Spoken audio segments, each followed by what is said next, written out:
एक बार कक्षा 10 की हिंदी शिक्षिका अपने छात्र को मुहावरे सिखा रही थी।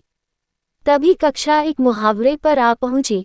धोबी का कुत्ता न घर का न घाट का। इसका अर्थ किसी भी छात्र को समझ नहीं आ रहा था।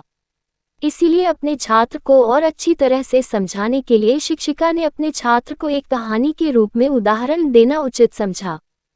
उन्होंने अपने छात्र को कहानी कहना शुरू किया। कई साल पहले सज्जनपुर नामक नगर में राजू नाम का लड़का रहता था।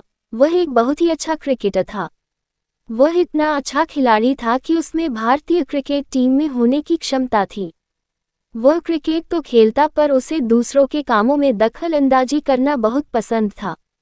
उसका मन दृढ़ नहीं था, जो दूसरे लोग करते थे वह वही करता था। ये देखकर उसकी मां ने उसे समझाने की बहुत कोशिश की कि यह आदत उसे जीवन में कितनी भारी पड़ सकती है, पर वह नहीं समझा। समय बीतता गया और उसका अपने काम के बजाय दूसरों के काम में दखल अंदाजी करने की आदत ज्यादा हो गई। जब भी उससे क्रिकेट का अभ्यास होता था तभी उसके दूसरे दोस्तों को अलग खेलों का अभ्यास रहता था। उसका मन चंचल होने के कारण वह क्रिकेट के अभ्यास के लिए नहीं जाता था, बल्कि दूसरे दोस्तों के साथ अन्य अलग अलग खेल खेलने जाता था। उसकी यह आदत उसका आगे बहुत ही भारी पड़ी। कुछ ही दिनों के बाद नगर में ऐलान किया गया, नगर में सभी खेलों के लिए एक चयन होगा, जिसमें जो भी चुना जाएगा उसे भारत के राष्ट्रीय दल में खेलने को मिल सकता है। सभी यह सुनकर बहुत ही खुश हुए और वही दिन से सभी अपने खेल में चुनने के लिए जी जान से मेहनत करने लगे। सभी के पास सिर्फ 2 दिन थे।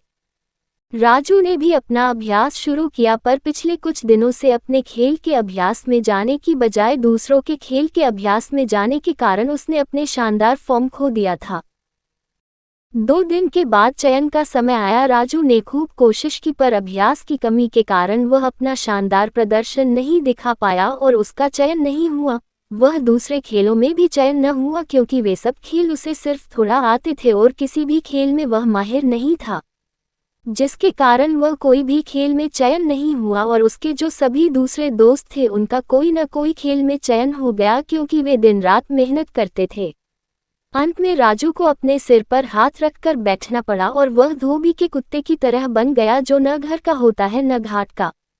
इसी तरह इस कहानी के माध्यम से सभी बच्चों को इस मुहावरे का मतलब पता चल गया।